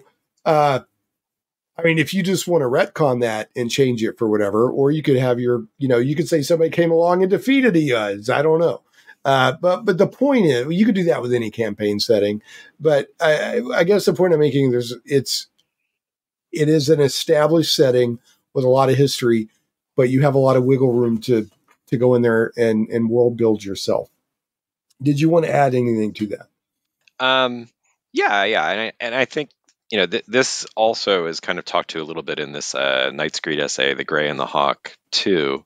Greyhawk gives you that starting point, and it gives as a framework to play within, but it's not so defined and restrictive that you can't run with it, change it, hack it, make it your own in any number of different ways. So that can be an open sandbox. It could be you're going to play a set of adventure paths based on the classic modules. It could be you're going to import stuff in from third-party products or from other settings. Greyhawk can kind of accommodate it all from that point of view. So yeah, I mean, I think it's that's definitely one of the strengths for it from my point of view. And there's a lot you can leverage to help you get into the setting or explore the setting if you get really excited about a particular region or era of history or whatever. And one of the interesting things about Greyhawk's publishing history is that with all these different eras of publishing history, the setting changes, and you can kind of pick and choose things from that to use in any version of Greyhawk you want. So if you really like the idea of Greyhawk from second edition Great Kingdom, and the nobles have been turned into undead, enslaved to the will of Ivid, the Overking, and maybe there's you really think that's awesome. You can have a group of characters who are trying to free the nobles or reverse these effects or whatever. What I want? I want this like cross-planar. I want Fae. What's the name of this? The kingdom of the over. What is it? Of which? Sorry. Oh, the Great Kingdom. The one. Yeah, the Great, where they're all undead. Yeah. I want Fae versus the Great Kingdom. That's what I want. Because Fae is, you probably remember from Forgotten Realms, is ruled by liches, basically. And, okay. Everybody's very subjugated. So I want to see this huge war between the Great Kingdom and Thay. Or you could take some of the ideas from the Red Wizards of Thay and use that to structure what these liches' capabilities are, or whatever. I mean, right. Yeah. So, all right. Go ahead. Yeah. No. So, yeah, I think, that's to me the advantage. One of the core advantages of Greyhawk is that there's a lot of resources for you to fall back on, a lot of adventures for you to pull in and use, and a lot of lore that's available. But it also presents you with lots of freedom and choices you can make about how you want to define and run that. Just because you have these different conflicts between the eras and the canon and stuff like that. So item number 2 of 3 from your blog here. Remember, folks, we're looking at his blog, is Why Greyhawk in 2023, Grodog's Thoughts. Just search for that or go to shaneplays.com and you'll find the show notes. Your second item was Greyhawk is a place of adventure, inspiration, and expansion. So somebody could come along and say, well, that could be any setting. So what it is about Greyhawk that you think especially lends itself? Yeah, so this is one of the things I think that's kind of, on the one hand, it's something any good dungeon master does. On the other hand, I think it's something that is a particular feature in the best adventures designed by Gary Gygax and Rob Kuntz. So if you think of sort of one of Gary's kind of iconic introductory modules, the Keep on the Borderlands, the characters are in the keep or at the keep, whatever, and they're going to go defeat the monsters at the Caves of Chaos. And I still think, I know we were talking about Hamlet. I think that is, it's right up there with Hamlet as the perfect introductory adventure to introduce people to D&D. Yeah. It's after all these years. after all these years. It's a good one. That's for sure. Yeah. And in both of those adventures, to one degree or another, but Gary lays a framework for adventuring here in the dungeon, and he gives you hints and areas that kind of force you as a dungeon master to design around what's next. And in the case of the Caves of Chaos, on the map, you've got that tunnel that leads off to the Caves of the Unknown. The Caves of the Unknown are not in the quote-unquote, module. the unknown. You know, Right. you have to make those. Yeah, here there be dragons, literally. Yeah. Yeah. And then in, it's a little bit more structured in what eventually became published as T2 through 4 in the Temple of Elemental Evil. But the clues in the Moathouse eventually lead you to the Temple of Elemental Evil. If you don't have the Temple of Elemental Evil because you only had T1 Village of Hamlet when it was published, and it wasn't published for, the sequel wasn't published for 6 more years, you have to make up the Temple of Elemental Evil. Well, that you have to make it up is part of the core structure of what Rob and Gary present in their modules in many ways that other designers don't do this as much. So if you look at, for example, the dungeon map in the Studying the Hill Giant Chief G1, there's an area in there that has a section of collapsed tunnels in it. If you dig through rubble and get into that section, you can find this weird temple there that kind of aligns with the Temple of Evil Chaos from B2. So that's kind of interesting from a lore point of view. But going off the edge of the map is another collapsed tunnel, which gives you room to explore and add another dungeon level or expand the dungeon level beyond what's there originally. So Gary and Rob both do this throughout their adventures, where they give the DM these kind of like expansion joints in a bridge that let you take what's there in the module they presented and build from it outward into more stuff, whether that's through hints on the map that there's more than what's there, than beyond the edge of the map, because there's stuff off the edge of the map, or if there's bits of lore or information that's kind of not described in the module but implied to exist. If you think about the Droic underworld from G3 and D1 through 3, the zone of the adventures is that little diagonal line that runs up across the page.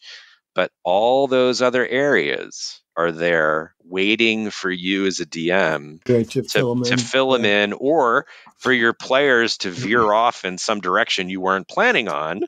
And, you've got to figure out what's in this weird hex that's not on the map. Yeah, it's like, oh, hold on a second. It's like,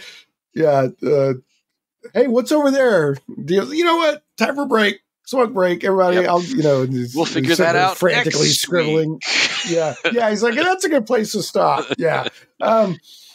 So speaking to filling it in or whatever, if I remember right, in Search of the Unknown, B1 wasn't that kind of only half fleshed out on purpose to encourage the DM to kind of fill stuff in, if I remember right. Yeah, exactly. Yeah. So we don't know what happened to Rogan and Zeligar. They went off and disappeared, fighting a barbarian horde or whatever it was, and never came back. But B1 has this exact same setup too, because it describes in the introduction to B1 and on the original cover, the mono version of the adventure on the back cover, you can see Rogan and Zeligar's tower rising up out of this forested area. And the module describes this tower existing above the dungeon itself. Well, there's no tower in that dungeon. But the players could obviously, there's a tower there. Maybe we should check that out. And that again encourages you as a dungeon master to create that, assuming your players notice it and you bring it out and play. Rob Kuntz does the same thing with some of the kind of the mythology he lays down in his Mar Castle adventures, and in their sort of first edition incarnation, Mordenkainen's Fantastic Adventure. In there, there's this tapestry that depicts a scene that's kind of a visual riddle in many ways, that is alluded to as the Lost City of the Elders, which is an entire adventure environment that Rob had available for the players of the Greyhawk campaign, that kind of gets alluded to and mentioned in that adventure and in the Garden of the Plantmaster adventure Rob published later, and in parts of the Mar Castle series later in Dungeon Magazine. But the Lost City of the Elders doesn't exist in a published form, so if you don't have access to Rob's manuscripts, your players, or if they want to go there, you've got to make it up. Right. And there's some people that just, I know a lot of people that, they love homebrew. They get excited about that. Like, they love making that stuff up. Yeah. I don't mind it. I've done it before.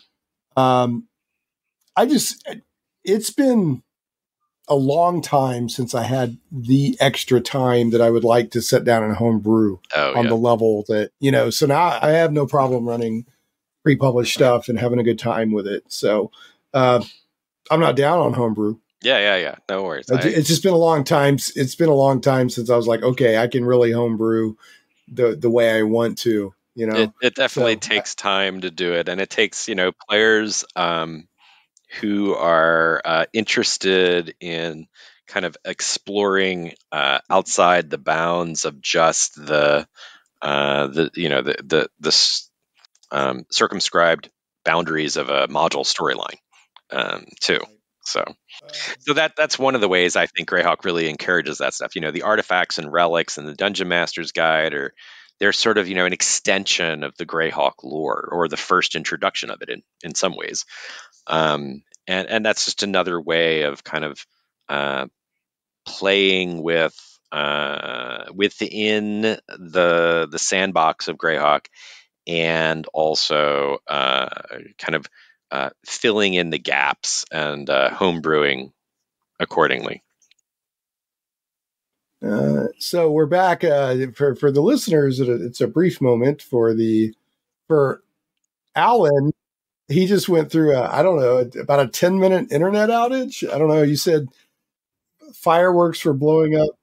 Yeah, the Kansas. We're recording this as the Super. That's the big D&D nerds we're sitting here talking about Greyhawk while the Super Bowl's been going on tonight. So, and fireworks were going up. Yeah, fireworks were going off, and then the router went out, and I don't know. But we're back now. So, so before we go, we were talking a little bit about this idea of Greyhawk being expandable, and I think we got cut out in part where I was talking about how, the adventures by Gary and Rob, in particular, give you these.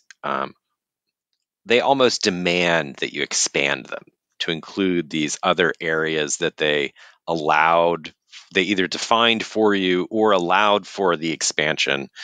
They tease you with them by teasing you with lore information and stuff, and those could take the form of areas on maps that are not defined but are actually present on the maps, like the Caves of the Unknown in the Keep on the Borderlands adventure, or it might be this lore information in Rob's adventures around the Lost City of the Elders in WG5 Mordenkainen's Fantastic Adventure. And that's alluded to in several of other Rob's publications over the years, and such. But they give you these hooks to have the players kind of, if the players latch into it and are excited by this, you can then follow up on that and continue their exploration of into the Caves of the Unknown, or into the Droic underworld off the path of the modules D1 through D3, et cetera, et cetera. Does Greyhawk? Yeah, Greyhawk has an Underdark. It has the Underdark. It does. Yeah, Greyhawk has the original Underdark. The original Underdark, right? It's before the term Underdark existed. So I kind of, when I use the term Underdark, I usually kind of think of it contextually in the Dungeoneer's Survival Guide, where the term was first published. And then it was very much adopted as sort of the standard term in the Forgotten Realms. So I think of Underdark as sort of a Forgotten Realms term, even though it's not really either. But in my head, that's kind of the way I think of it. So I kind of talk, when I talk about the Droic underworld, I mean Greyhawk's Underdark, because that's the way I think of it. Right. Yeah, the Droic Yeah. Well, I will say this. I mean, the Underdark, as originally conceived and for many decades, was just a dark place that you had to have a light source and this and that, and there were creatures that lived under there, and that had dark vision. They've really, in the Forgotten Realms, Out of the Abyss, the adventure kind of expanded the Underdark and made it it's still super evil and deadly in many ways, but they made it kind of a place of beauty and all these wonders to behold. But it's still very dark, and it's evil. They leaned into like luminous fungi and crystal formations and all this, and I was actually kind of impressed. Gary's initial conception of it from the D3 adventure. It's like this dark, unseelie court in many ways, but underground instead of in fairy. Right. Okay. Yeah, that's a good way to put it. Yeah. All right. So there's a good place for adventure, inspiration, expansion, expandable, etc. And then your third point from your blog post was that Greyhawk's fan community helps to keep the spirit of Greyhawk alive and relevant to today's gamers. So what are your kind of thoughts on that, or do you want to add on to that? Yeah, I mean, all of TSR's settings have their fan bases. Sure. And I'm sure there are probably examples of the dedicatedness that I'm more familiar with from the Greyhawk setting in other setting fan bases as well. Like I know, for example, there's a Candlekeep website that has a lot of Forgotten Realms lore there, for as one example. I'm not as deeply familiar with many of the other settings that TSR published, but Greyhawk may have the distinction of having been saved by its fans in many ways. Well, you said they were pushing for the comeback. They were pushing for the comeback in the 1990s, and TSR brought Greyhawk back, and Wizards of the Coast continued that by making Greyhawk the default setting with third edition starting in the year 1999. That's a pretty big deal that they made it the default. Yeah, and that was driven. Forgotten that. Yeah, that was driven by the fan community's kind of vociferous support for Greyhawk, and then a number of the fans in Greyhawk became part of the official publishing team, writing, designing Greyhawk in that late 2E era. So Eric Mona was originally a fan and founder of the Oerth Journal fanzine, which is one of several fanzines that exist for Greyhawk. And Eric Mona is now, I don't think he's the president, but he's the publisher or maybe he's the president. I don't remember. He's very high up there at Paizo Publishing, along with Lisa Stevens, who was the brand manager for Greyhawk back in that time frame.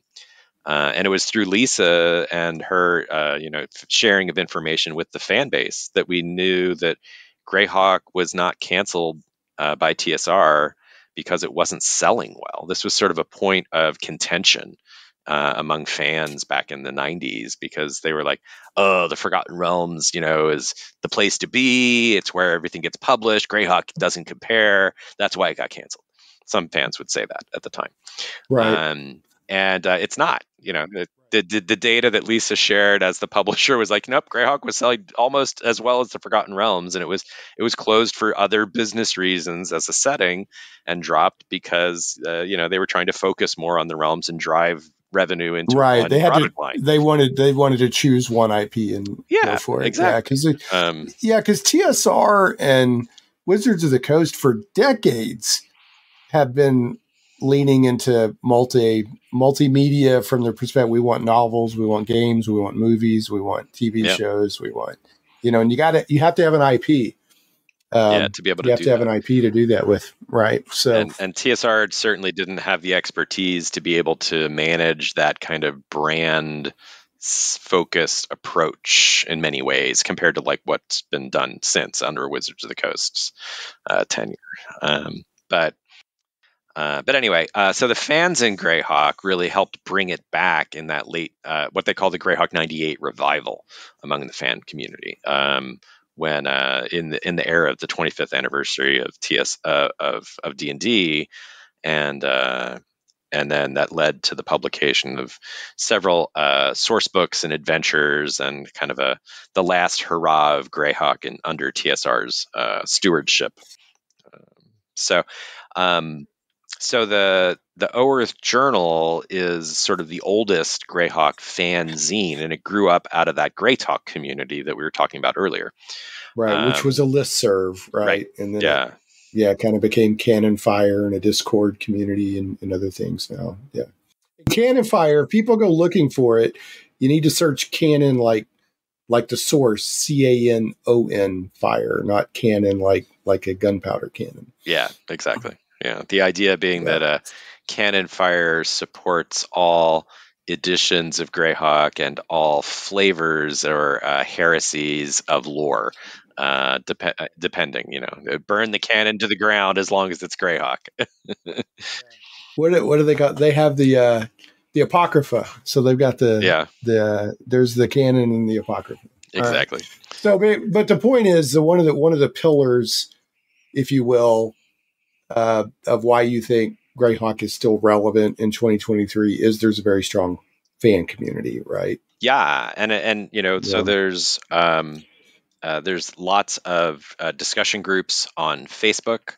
There's lots of groups or servers on Discord. There's a fairly active amount of discussion about Greyhawk in various Dungeons and Dragons Old Edition communities, AD&D communities, or elsewhere on Reddit, or Greyhawk channels in Reddit as well. And then Twitter, there's quite a number of fans of Greyhawk out there, or whatever we're calling Twitter these days. X. Yeah. The great X. Exactly. X.com. Yeah. And there's certainly new additional zines that are out there. There's visions of zines Greyhawk. Are making a comeback. Zines are making a comeback. In Kickstarter even pushes like a zine. I forget what they call it. Every February, Zine Quest. Yep. Yeah, Levi Combs from Planet X Games is big into the zine thing. Yeah, so. there have been a number of printed zines that were sort of a staple for the OSR, in the way that the late 70s had a lot of zine support for D&D. And I tell you, man, like I love online, I love websites, I love forums, I love PDFs, but there's nothing that can replace.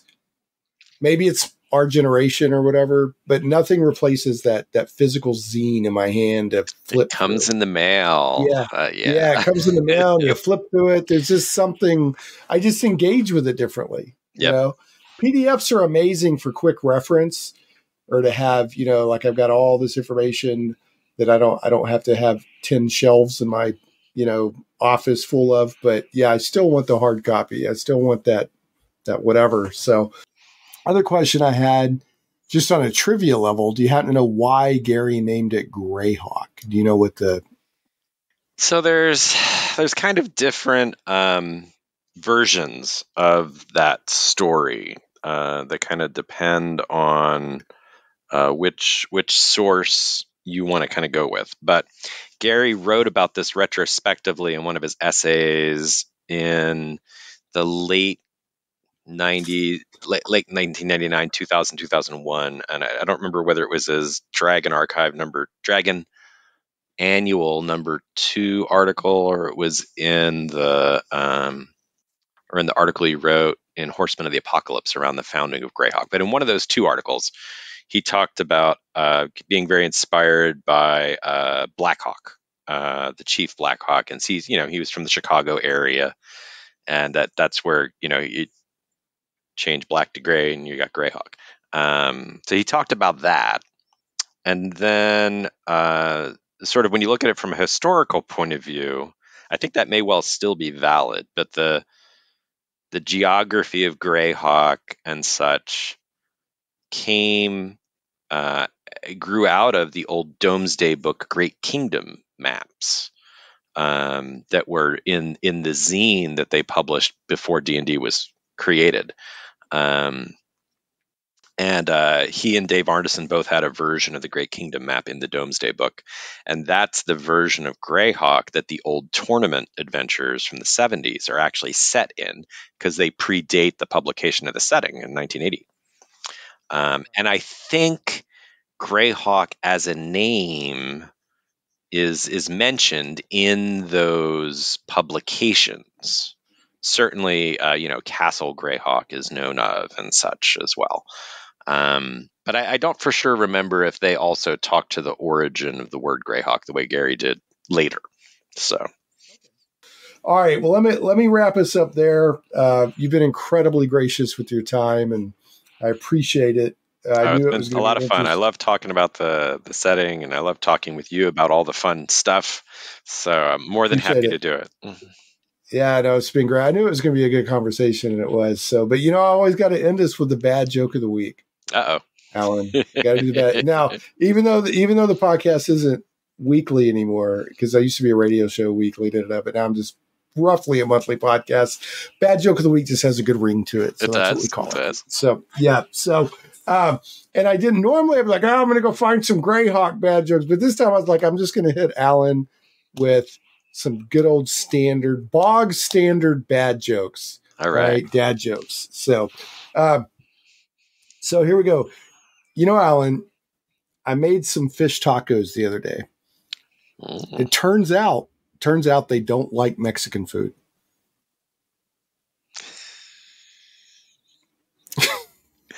Okay. Did the other shoe drop on that one yet? I think not. I'm still pondering. I made some fish tacos the other day. Oh, turns out they don't like Mexican food. Yeah, I got it now. I was thinking, okay, they wouldn't like being Mexican food because they're part of the taco. Yeah. Because I was thinking fish tacos. Yeah. No, those ungrateful fish. I cooked them tacos and they snubbed them. That's great. They snubbed my tacos. And it was on Tuesday too. All right. That's a bad deal. All right. Why is Peter Pan always flying? I don't know, Shane. Why is Peter Pan always flying? That's because he never lands. Nice. Now, Gary would like that one. That's a good Gary pun. Is that a good Gary? Well, I like that joke because it never grows old. Well done. Well done. There you go.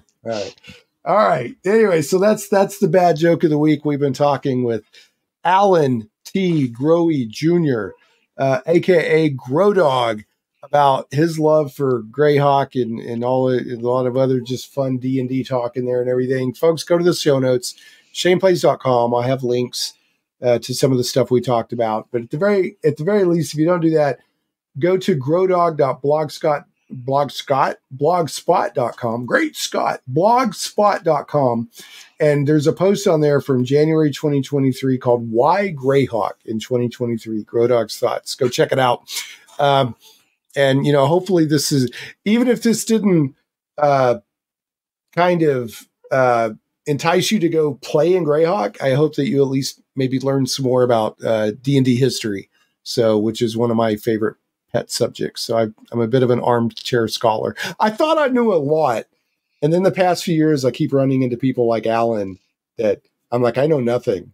These guys know all this stuff. So They were there, man. They were there 3,000 years ago when the ring was almost thrown into the fire. So, yeah. The metal of man was tested and proven weak. Yeah. My son, you know what my son started reading last night? He's 10 years old. He started reading The Hobbit. I'm so happy. Oh, that's awesome. The Hobbit is a great one to read aloud, too.